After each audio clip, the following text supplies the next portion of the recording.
இங்கே பாருங்கள், ஒருவரின் கற்பனை கதைகளுக்கு என்னால் பதில் கூற முடியாது. ஏனெனில் எந்த ஒரு இடத்திலாவது ஜனாதிபதி சொன்னாரா தேர்தலை பின்போட போகின்றேன் என்று சொன்னாரா? ஆணையத்தை பொறுத்தளவிலே, தேர்தல் திணைக்களத்தில் பொறுத்தளவிலே அவர்களுக்கு தெரியும் எந்த நேரத்தில் இந்த தேர்தல் சம்பந்தப்பட்ட தேதியை அறிவிப்பது, எப்பொழுது நியமனங்களை கோருவது என்பதெல்லாம் அது ஒரு சர்வசாதாரண விடயம். ஆனால் எனக்கு புரியவில்லை, ஏன் இந்த அளவிற்கு ஒவ்வொருவரும் இதனை பற்றி அலட்டிக் கொள்கிறார் என்பதுதான் எனக்கு புரியாத புதிராக இருக்கின்றது. ஏனெனில் இவை அனைத்தும் அந்த தேர்தல் திணைக்களத்தின் செயல்பாடுகள். அவ்வப்போது அந்தந்த காலகட்டத்திலே தேர்தல் திணைக்களம் தனது கடமையை சரிவர ஆற்றும். தேர்தலை பிற்படுவதற்கான பல கருத்துக்களை ஜனாதிபதி ஊடாக முன்வைக்கப்படுறதாக கருத்துக்கள் எதிர்கட்சி ஊடாக சொல்லப்படுகின்றது.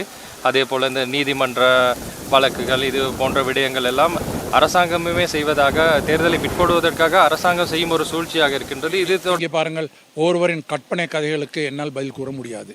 ஏனெனில் எந்த ஒரு இடத்திலாவது ஜனாதிபதி சொன்னாரா தேர்தலை பின்போட போகின்றேன் என்று சொன்னாரா, அல்லது தேர்தலை பின்போட வேண்டும் என்று ஜனாதிபதி எந்த ஒரு இடத்திலாவது சொல்லியிருக்கின்றாரா?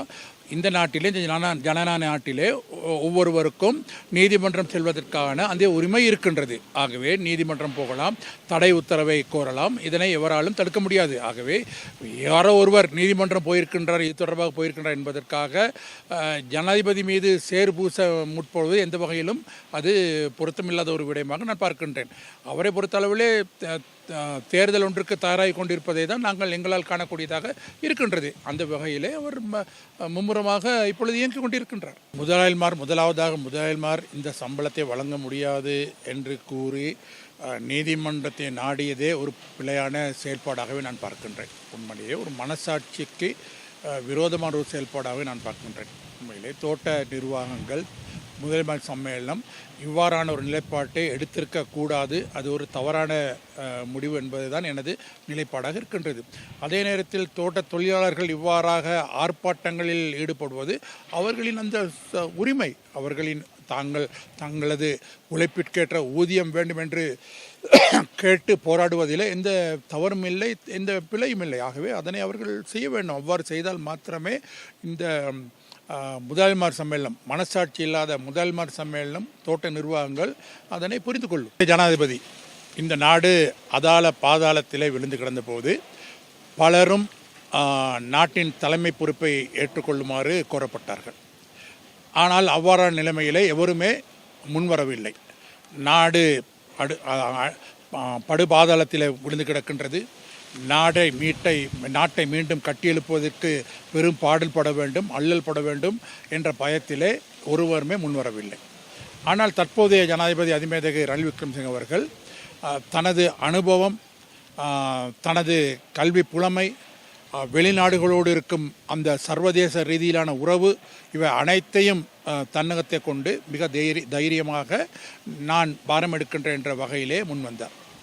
ஆகவே அவ்வாறு முன்வந்த அவர் இப்பொழுது அதனை செய்து நிரூபித்து காட்டியிருக்கிறார். இப்பொழுது இந்த ஜனாதிபதி தான் இதற்கு பொருத்தமானவர், தலைமைத்துக்கு பொருத்தமானவர் என்பது முழு நாடும் அறிந்த விடயமாக இருக்கின்றது.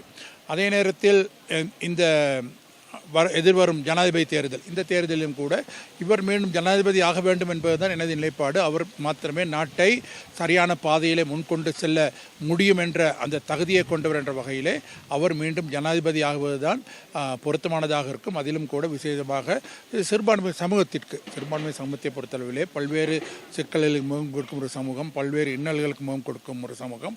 ஆகவே சிறுபான்மை மக்களின் அந்த உணர்வுகளை மிக அதிகமாக தெரிந்து கொண்ட ஒரு நீண்ட பழுத்த அனுபவமிக்க அரசியல்வாதியாக நான் தற்போதைய ஜனாதிபதி அவர்களை பார்க்கின்றேன்.